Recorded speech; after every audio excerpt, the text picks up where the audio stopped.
Hello everyone, this is the part 2 to the short story The Little Match Girl by Hans Christian Andersen. Hi, I'm Ajanta ma'am. This little girl is walking in a bitterly cold evening. She's bareheaded and barefoot. She's walking through the streets. She had been wearing slippers, but she loses it. The little girl walks about the streets on her naked feet, which were red and blue with cold.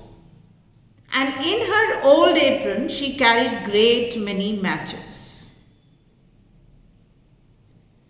As she lay huddled down in a heap in a corner formed by two houses, one of which projected further out into the street than the other,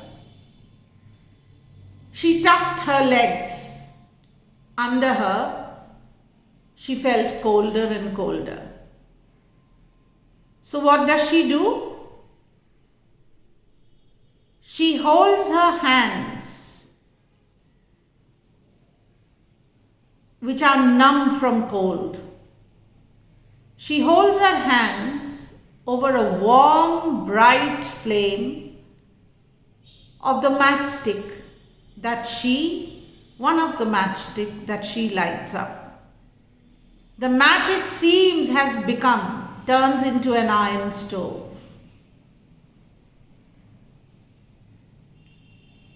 However, the match soon sputters out, which makes the stove vanish, returning the girl to reality.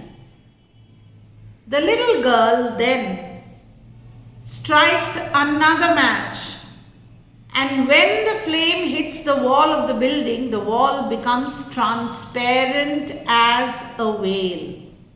And the girl can see right into the house.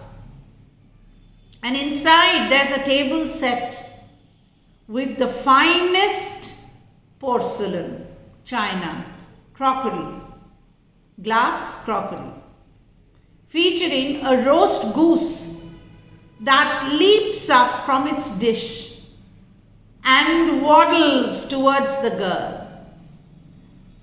When the girl reaches towards the goose, however, her match goes out and she touches only the cold wall of the building. Now, this imagery of the goose waddling up to her is like a fairy tale. But the quick cut to the harsh reality the girl inhabits brings back the reader to the feelings of hunger and cold that she is experiencing.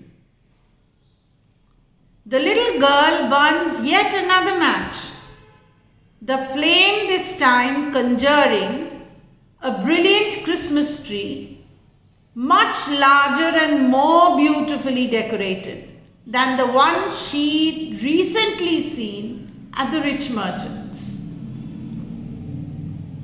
She smiles at the tree, which is adorned with colorful pictures like the one she observed through the windows of the shops in the city. As before, the vision dissipates, vanishes as soon as the flame goes out. The fact that Hans Christian Andersen compares the Christmas tree and its ornaments to those of the rich merchant and the shop windows allows the reader to gain insight into the little girl's level of poverty. The wealth all around her is something she is only allowed to see from a distance and dream about it, conjure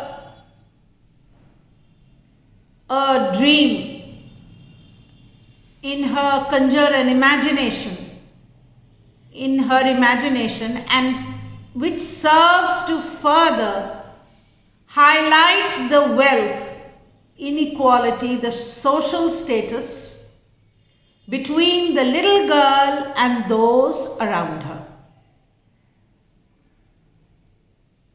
Then, as we move into the story, the little girl views a shooting star create a line of fire across the sky and notes that her recently deceased grandmother, the only person to ever show her love or kindness, once told her that shooting stars represented the soul of a human being traveling to God. Remembering this, she notes that someone somewhere is dying. Here the author, Hans Christian Andersen,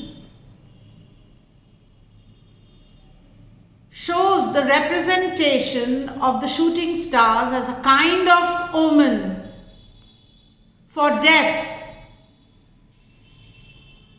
which differs from the common association with the shooting stars, whereupon people wish when they see a shooting star, hoping that their wishes will come true. This shooting star can also be said to foreshadow the girl's own death. The fact that her subsequent wish to join her grandmother, her deceased grandmother, who is in heaven, is granted as a result of the star.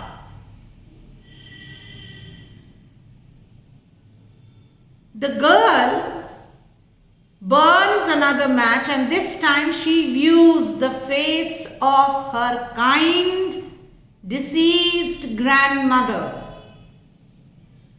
She implores her to take her with her, knowing that she will disappear. Just like the warm stove, the goose, and the Christmas tree. The girl burns the rest of the matches, so her grandmother could not leave. And the grandmother takes her in her arms and up to God, where there is neither cold, nor hunger, nor fear. The girl's wish, therefore, is effectively granted in death, as she is no longer plagued by the cold, harsh realities of poverty and can live in heavenly peace with her grandmother forever.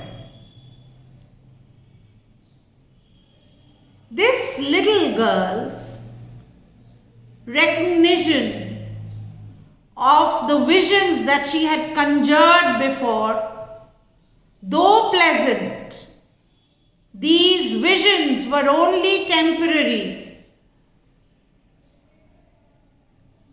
and therefore we can say that the author believes that death is ultimately preferable to a life in poverty, and it is the only lasting form of escape from such an impossible, difficult existence. Thank you for watching. Please continue to watch my videos for a complete insight. Bye for now.